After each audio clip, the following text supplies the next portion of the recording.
மாரப்ப பூபதி பொன்னனின் குடிசை கதவை திறந்தபோது வள்ளி பின்வருமாறு சொல்லிக் கொண்டிருந்தாள்.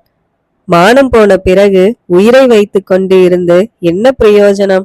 நம்ம தேசத்துக்கும் நம்ம மகாராஜாவுக்கும் துரோகம் செய்துவிட்டு அப்புறம் பிராணனை வைத்து கொண்டு இருக்கிறதா இருந்தால் உனக்கும் அந்த கேடுகெட்ட மாரப்பனுக்கும் என்ன வித்தியாசம்? இதை கேட்டதும் அவனுடைய முகம் கோபத்தினால் சிவந்தது. வாசற்படியிலேயே சிறிது நேரம் அசையாமல் நின்றான்.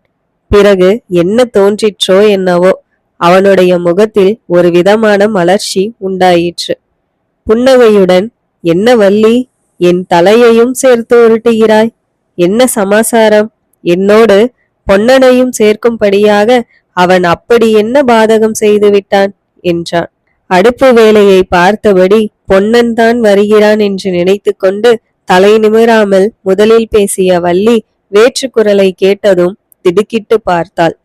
மாரப்பன் என்று அறிந்ததும் அவளுக்கு கொஞ்சம் திகைப்பாய்தான் இருந்தது.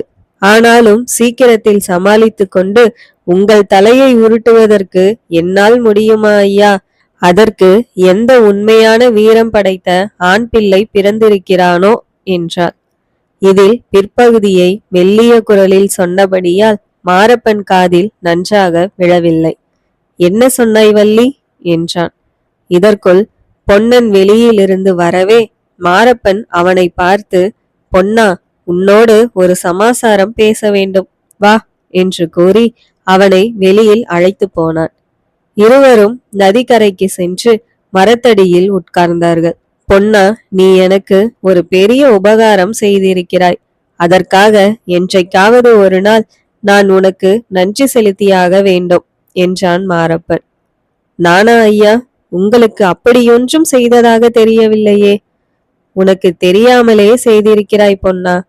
ஐயையோ, அப்படியானால் அதை வள்ளியிடம் மட்டும் சொல்லிவிடாதீர்கள். அவள் என்னை லேசில் விடமாட்டாள் என்றான் பொன்னன். மாரப்பன் சிரித்து கொண்டே, அதுதான் பொன்னா, அதுதான். வள்ளியை நீ கல்யாணம் செய்து கொண்டாயே, அதுதான் நீ எனக்கு செய்த பெரிய உபகாரம். ஒரு காலத்தில் அவளை நான் கல்யாணம் செய்து கொள்ளலாம் என்ற சபலம் இருந்தது. அப்படி நடந்திருந்தால் என்னை என்ன பாடுபடுத்திருப்பாளோ. ஆமாம் எஜமான், ஆமாம்.